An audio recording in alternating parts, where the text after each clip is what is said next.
Ei, ei, Brumadinho, acorda, acorda, Brumadinho. Acorda, região metropolitana. Acorda, Brasil.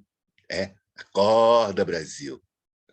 Bom dia a todas, todos e todes. Bem-vindos, bem-vindas, bem-vindes a mais um Acorda, Brumadinho. Essa série de Acorda, Brumadinho de outono, que tem tido como tema principal a questão da cultura e da participação dos artistas na gestão pública, na gestão pública da cultura.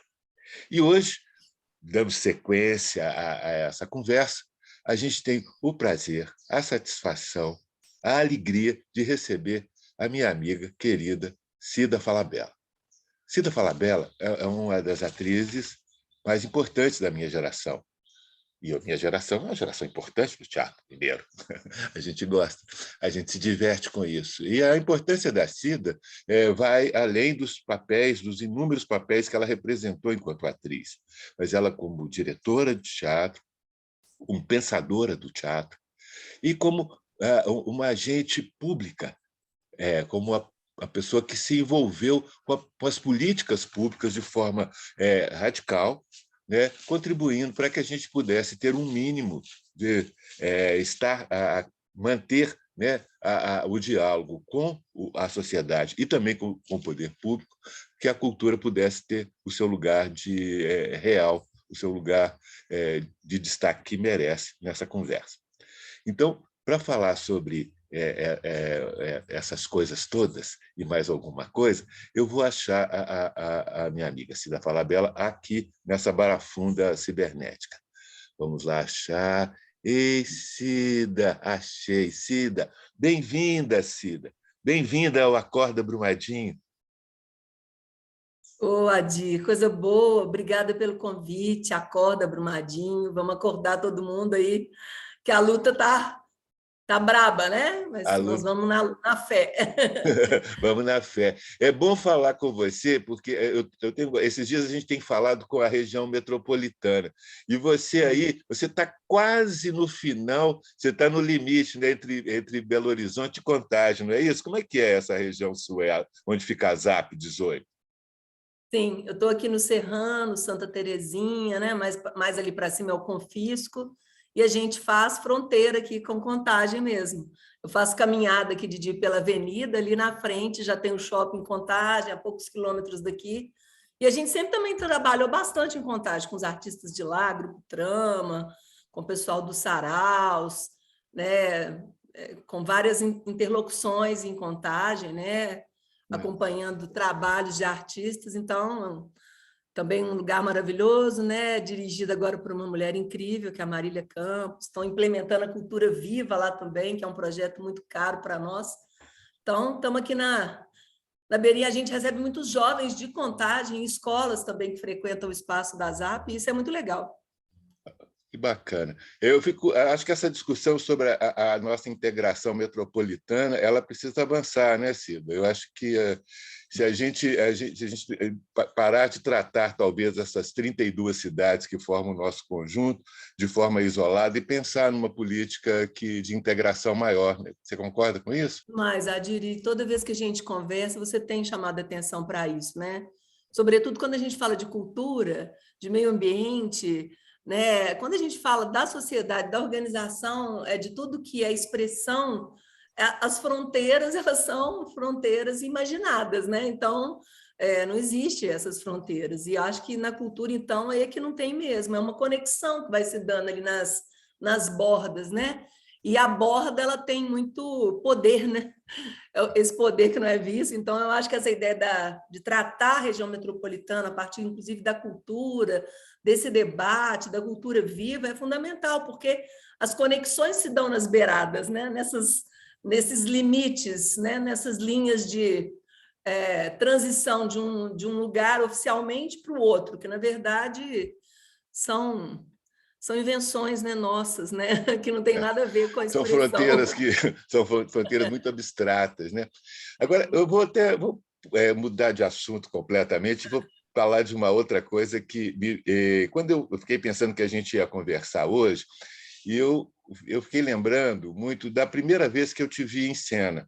E eu te vi em cena, salvo engano, foi o espetáculo A Lição, do Ionesco, quer dizer, que é uma peça do Teatro do Absurdo. Engraçado que é uma peça que eu já tinha feito essa peça, depois eu conto o caso, que é um caso engraçado, mas eu acho que na realidade é um momento de transição em que a gente usava um pouco da metáfora, né, para falar das questões da opressão, das relações de poder, né? Um teatro como se fosse uma metáfora das realidades. E eu fico pensando assim, se desde aquela época essa questão das relações de poder já estavam claras para você, assim, que além da gente fazer arte, a gente também tem que falar disso, denunciar essas questões, assim. Nossa, aquela peça foi muito emblemática, assim, né? Porque é uma relação de uma aluna e um professor, né? E hoje, assim, vejo ela assim super atual, inclusive nessas relações do assédio mesmo, que era o que o professor fazia com a aluna, né? É uma relação de poder que submete a mulher também, né? Então, fala de muitas questões ali do machismo, da misoginia, é uma leitura do patriarcado mesmo, do poder que é sempre exercido de uma maneira repetitiva, né? Assim, da mesma forma. Então, o mais fraco vai sempre perder dentro dessa relação de poder, o mais fraco, assim, na expressão política e social, né? Então, eu acho que eu vejo depois, assim, eu acho que eu vejo mais em perspectiva, eu vejo tanto que eu participei de espetáculos que foram muito emblemáticos no momento que foram feitos e que fazem todo um sentido de uma coerência até para as escolhas que depois eu fui fazer, sabe? Então, acho que a lição é um desses, bem lembrado, assim, foi um trabalho muito bonito também, um espaço da Biblioteca Pública, né? Luiz Bessa, né? Luiz de Bessa.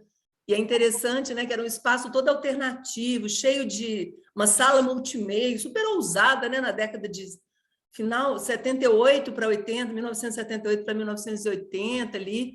E depois transformaram esse espaço lá num teatro super careta, convencional, tudo bem, é bom sempre ter uma sala de teatro, mas assim, a ousadia que existia foi transformada numa relação mais, vamos dizer, autoritário e também meio professor com aluno, né? A plateia a plateia e o ator, os artistas, numa relação mais autoritária, mais sem um diálogo, como a outra sala propunha, sabe? Uma interação com o público, tudo isso leva a muitas reflexões, sem dúvida.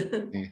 E aí eu vou pular de um assunto para outro, a gente volta para o teatro, mas é porque lembrando da lição, eu vi um vídeo seu em que você, aí já exercendo o papel de vereadora, né, de vereadora na Câmara Municipal de Belo Horizonte, né, o projeto de vocês, que foi um projeto de uma candidatura coletiva dos mais bem-sucedidos no Brasil, e eu lembro de uma imagem de você falando sobre a questão da mulher, sobre essa questão da falta de reconhecimento e de respeito com a fala feminina.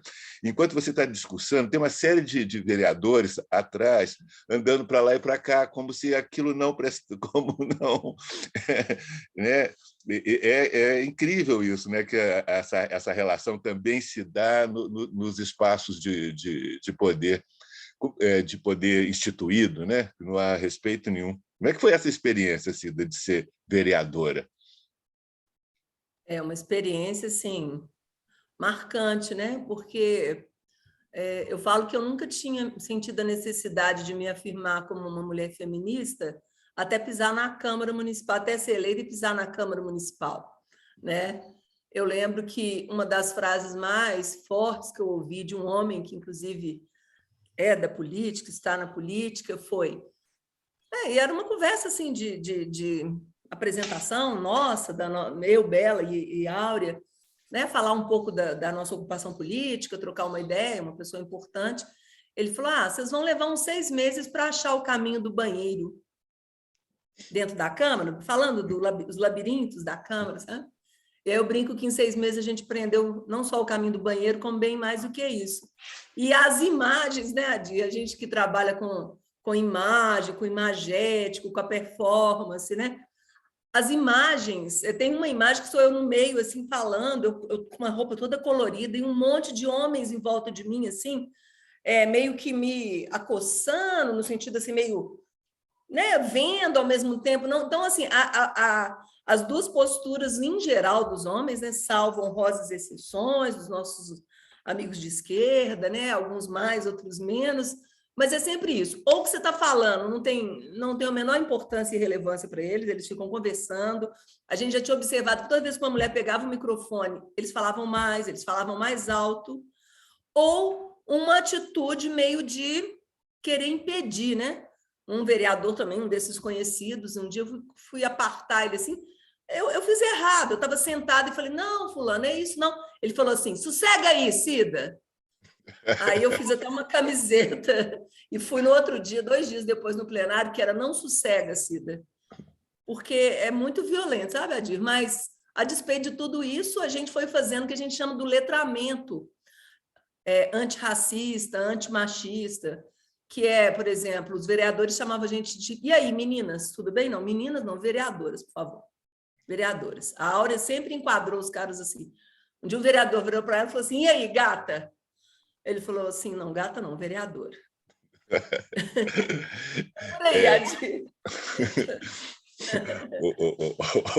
Vereadora, eu já te chamei de senadora, né? Você pode me chamar de qualquer coisa, você é meu amigo, né? Qualquer coisa não. Você pode me chamar carinhosamente de gata, de menina, não tem problema. O que a gente quis dizer é que no espaço político ali, a gente não podia ser tratada como meninas, que significa alguém que tem menos poder de decidir alguma coisa. É porque a linguagem ela é muito opressora, né? E a gente fez muito isso lá. Então, foi uma verdadeira jornada, né? Para conseguir ter voz, ser ouvida, ter espaço nas comissões, ser eleita nas comissões. Mas foi uma luta bonita. E uma das coisas legais, Adi, que eu queria acrescentar, é que uma das coisas que a gente criou, e eu tenho muito orgulho de ter estado à frente, fui a primeira presidenta, foi as comissões temáticas, por onde os projetos de lei passam, em qualquer espaço legislativo, né? Dependendo do projeto, ele passa entre 3 a 4 comissões, além da CLJ, que é a primeira, que vai olhar se ele está correto do ponto de vista jurídico, né? Se ele não tem inconstitucionalidades e tal. Foi a comissão de mulheres, porque a gente sempre debateu que era preciso ter o debate de gênero nos projetos de lei. Imagina qual o único partido que votou contra a criação da Comissão das Mulheres. Te dou uma cocada. Conta para nós, quem foi? Partido Novo, que também vota contra as leis da cultura, que também acabou de aprovar a mineração na Serra do Curral, né? Então, nenhuma novidade. É muito novo esse partido. Muito novo. Assim, é bom você falar disso. Eu queria te perguntar assim, qual que foi o momento que você decidiu? Você sempre foi militante da causa da cultura, militante pela liberdade de expressão, enfim. Como cidadã, você sempre foi uma figura pronta, atuante, né? Mas quando que foi esse momento que você decidiu assumir esse lado institucional? Queria que você contasse isso para a gente, até porque nós temos conversado muito aqui sobre isso. Alguns artistas se recusam, inclusive, a se envolver na militância, porque acham que uma coisa é fazer arte, a outra coisa é fazer política pública. Então, além da militância que você sempre foi, qual foi o momento que você falou assim, agora, assim, além de militante, eu vou institucionalmente ocupar esse espaço? Eu acho que é uma trajetória, né? Como eu fui falando, de coerência, de fazer teatro político, social na periferia de Belo Horizonte, de já ter participado de 2 conselhos, o Conselho da Cidade, por qual eu fui eleita, e depois a primeira formação do Conselho Municipal de Cultura, que hoje é o Conselho Municipal de Política Cultural. Então, isso, óbvio, vai te dando uma relação com esses espaços, né?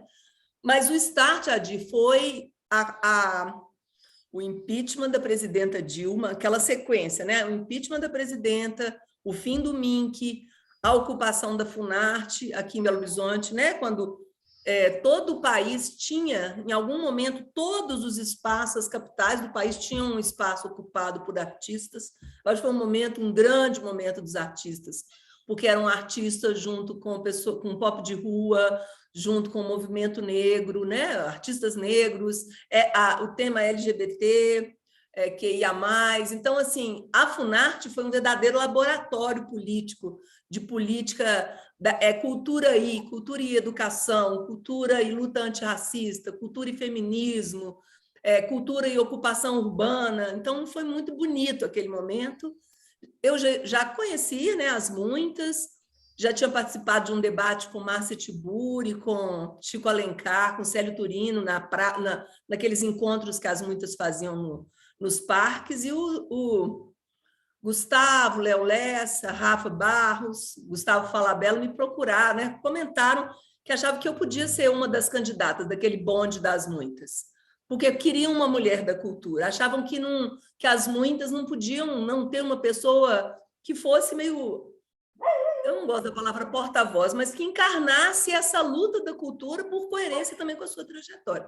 No primeiro momento, eu não quis, falei que eu achava difícil, mas assim que a ocupação da Funarte terminou, ela durou exatamente um mês, foi assim, muito, muito bonito, aquele encontro, tudo que a gente conseguiu debater ali, os artistas na frente, né, saíram na frente contra o golpe, saíram na frente dizendo, bradando que aquilo era um absurdo, que só estavam fazendo aquilo com a Dilma porque ela era uma mulher, falando do absurdo que era acabar com o MINC. Aí, olha, um dia depois da ocupação da Funarte, eu falei, pô, topo, vou também entrar nesse bonde.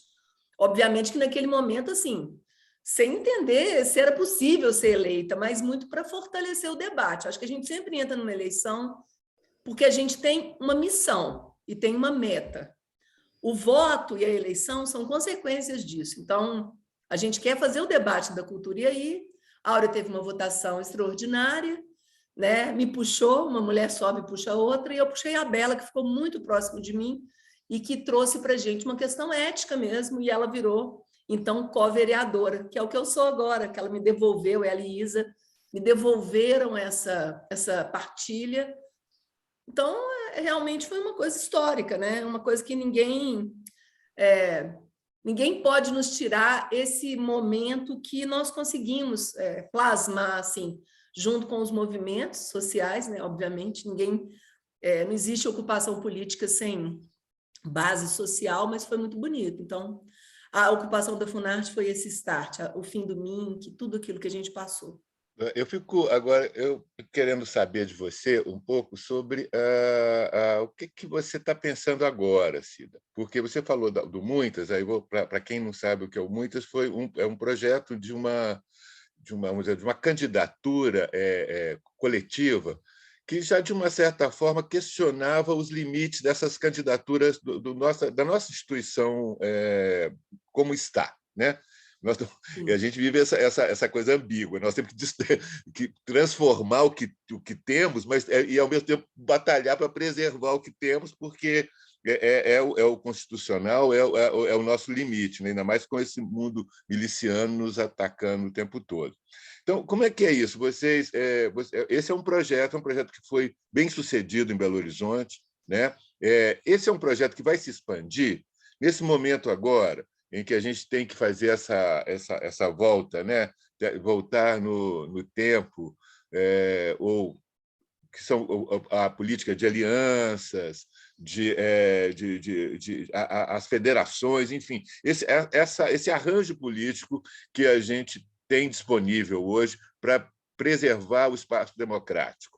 E, ao mesmo tempo, aqueles avanços que vocês já vinham, e outros já vinham tentando, em termos de mudar a forma de governança, da participação. Como é que está isso agora? Como é que essa bagunça, como é que a gente se posiciona? Como é que você, principalmente, está se posicionando nesse momento? Sim. Bom, hoje eu faço parte do que a gente chama de Gabinetona BH, né? A Gabinetona, como projeto das 3 esferas, ele foi ganhando autonomia, foi se modificando, mas a gabinetona é uma forma de governar, né? Se é que a gente pode usar essa palavra dentro do legislativo, é uma forma de gestão, é uma forma de fazer. A gabinetona ela foi instituída pós-eleição, né? Tem muita gente que pergunta, a gabinetona vai ser candidata? A gabinetona nunca foi candidata, assim, como projeto. A gabinetona é a forma do fazer. Ela tem a ver com também os resultados eleitorais, com a forma como a gente se organiza. Então, eu faço parte hoje com Isa e Bela da Gabinetona BH, continuamos, né, com uma relação de muita troca com a Áurea, com a Andréia até então, a Andréia agora está em outro partido, mas continuamos também, né, porque o espírito e as muitas são um espírito de movimentação. E com as muitas a gente aprendeu princípios, né? Então os princípios continuam aí, para mim, fortemente continuam. É o princípio da transparência, da participação social, do encantamento pela política, dizer que artistas podem ser candidatos, donas de casa podem ser candidatas, né? Mulheres indígenas podem ser candidatas, não tem limite para as candidaturas, pelo contrário, venha com a sua história, venha com a sua luta, para fortalecer o bonde, né? Então, acho que isso é muito importante. Nós vamos ter muitas candidaturas fortes, né, da Gabinetona BH e do que a gente chama essa movimentação das muitas, e estamos aí nesse debate de como que vai ser o formato da apresentação disso. Mas o principal é que os nossos princípios continuam fortes, né? Ocupação por mulheres, por pessoas LGBT, por pessoas das ocupações urbanas, por gente da cultura, artistas, fazedores de cultura, né? Acho que isso aí é o princípio que nos move e que a gente sabe que, para mudar, é igual você falou, a gente precisa preservar a estrutura democrática, as frágeis estruturas, mas a gente precisa ter outros corpos e outras ideias ocupando esses espaços, porque faz muita diferença isso. Eu fico pensando que vocês não conseguiram contaminar, por exemplo, a Assembleia Legislativa de Minas Gerais, que é um horror, né? E nós não temos como... será que vai dar para fazer a gabinetona, vai ser a gabinetona de Minas? A gente tem essa chance, você acha? Para fazer uma gabinetona, a gente tem que eleger mais pessoas, né? Para poder... acho que pode ser uma consequência, né? Acho que a gente agora tem uma parceria, né, que é essa federação com a rede, né? Então, acho que muda um pouco essa conformação também, mas nesse momento é muito importante. Acho que a gente tem que ter em mente que nós estamos combatendo o fascismo, que nós estamos combatendo miliciano, né? E aqui no Estado nós estamos combatendo uma pessoa completamente assim, que cola com Bolsonaro. Zema é Bolsonaro. Zema destrói meio ambiente. Zema ocupa e utiliza a cultura para fazer propaganda das montanhas de Minas, mas quer destruir as montanhas de Minas. Então, assim, acho que vai precisar de um grande esforço, né? E é por isso também que a gente está se colocando nessa luta, porque acho que a cultura, ela atravessa de todas as lutas, também por uma outra cultura política. E a Assembleia precisa ser contaminada por isso, né? Não temos nenhum representante da cultura que venha realmente da cultura. E você acha que o Calil, se o Calil for eleito, a gente está achando que a aposta anti-Zema seria o Calil. A gente vai ter esse espaço, porque, na realidade, quando o Calil foi eleito em Belo Horizonte, a princípio vocês se afastaram do... Né, vocês não se afastaram, mas não... Eu lembro que logo que o Calil foi eleito, ele convidou todos os vereadores para um jantar na casa dele, e vocês não foram, né? Você, a Áurea e tal, não foram. Mas depois eu fiquei particularmente surpreendido, bem surpreendido pela gestão Calil, sem ser eu que era muito refratário a ele. E ele agora, você acha que ele, tendo um executivo como Calil, a gente pode ter uma esperança de uma outra negociação com o parlamento? Eu acho sim. O Calil, assim, o primeiro convite era um convite muito velha política, sabe, Adi? Foi chamar os vereadores para um jantar na minha casa. A gente falou, não, se ele estivesse chamando para uma reunião na prefeitura, a gente iria. Então, teve esse primeiro estranhamento, mas todas as outras conversas em espaços públicos nós estivemos presentes e tivemos um bom diálogo com o Calil. Ele teve uma escuta na área da cultura, sobretudo com a questão da recriação da Secretaria de Cultura, que para nós era assim emblemático, era uma luta necessária. E agora a gente tem que fazer essa luta também no Estado, não é? Então, eu acho que, por exemplo, o Calil sendo eleito, né, nós temos a nossa candidata, né, mas eu acho que se o Calil for eleito, o pessoal, né, sempre se posiciona, tem uma candidata, a gente tem princípios, né, mas há um diálogo com o Calil, e acho que na área da cultura, sim, é muito possível que a gente retome políticas importantes, né? A própria política de cultura viva que a gente não conseguiu aprovar ainda no município, mas que já está nos planos de metas do governo, que para nós é fundamental, é uma política que precisa ser muito ampliada e capilarizada em Minas, né, de verdade. Assim como também a luta por esse não rebaixamento da cultura, essa como a gente chama de confusão da cultura com o turismo. Essa confusão da cultura com o turismo, ela é muito nociva. Então, eu acredito que sim. Como diz, vamos ver o que a eleição nos reserva. Qual que é a surpresa, né?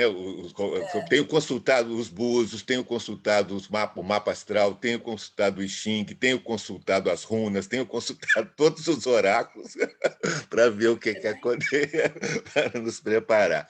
Cida Falabella, querida, nós estamos chegando no final desse nosso encontro de hoje aqui. E, para encerrar, eu queria lembrar o seguinte, eu tinha tanta coisa para te falar, mas a gente vai poder conversar mais um pouco mais para frente. Mas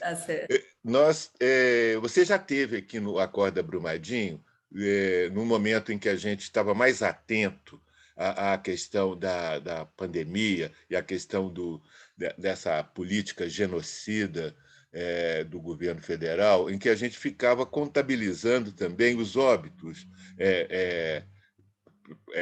decorrentes não só do vírus, mas também do descaso com a política pública de saúde, enfim, com tudo que aconteceu.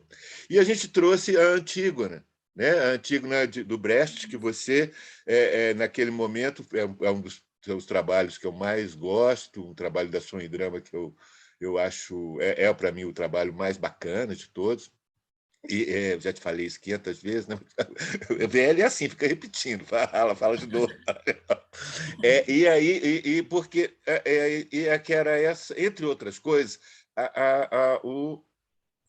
a luta pelo direito a enterrar os nossos mortos, né? Isso a Antígona fala de muitas coisas, mas ela fala disso também naquele momento.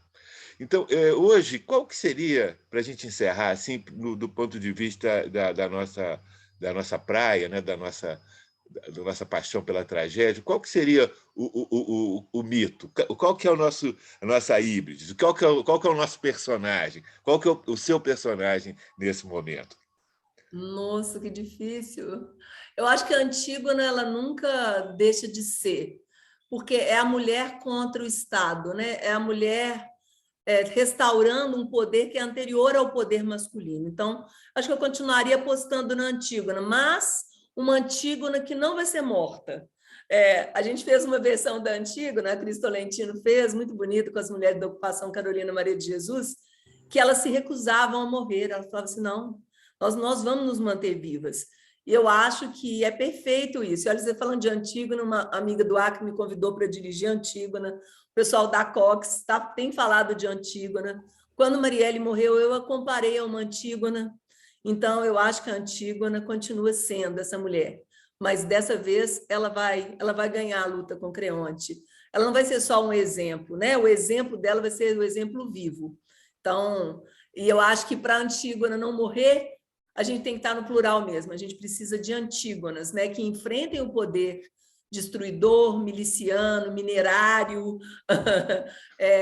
liberal, ultraliberal, né, que mata as pessoas. Essa que é a verdade, é o que a gente está vendo. Mata pela pandemia, mata pela mineração, mata pelo descaso, pela fome. Então, eu acho que a Antígona ainda continua muito, como esse mito, ela ainda tem muito a nos dizer. Sou uma mulher de teatro e meu manifesto é desabafo. Entre Antígonas e Diadorins trago meu punho cerrado. Sou uma mulher de teatro e meu manifesto apressado, inacabado, desesperado, em processo. Sou uma mulher de teatro, quase velha, já avó, quase viva, quase morta de cansaço, de enveredar nessa arena que de teatro tem tudo e nada. Nada, nada, nada, nada, nada, nadica de nada. de tanto não ser? Quanto mais faço política, mais desejo fazer arte. Quanto mais faço política, mais desejo fazer teatro. Bacana demais. Então, obrigado, querida, por você estar com a gente aqui hoje. Beijão. E você que chegou aí agora e ainda não se inscreveu no canal da Rádio Guará, por favor, se inscreva. Vai lá, dê o like, assim que é o tinindo, assim, ative as notificações, porque isso faz parte do processo da pedagogia dos algoritmos. A gente está ensinando esses numerozinhos a nos escolher quando alguém quer saber alguma coisa de cultura, de meio ambiente, de região metropolitana, de Brumadinho, de Cida Falabella. Um beijão e até a próxima. Obrigada, meu querido. Um beijo.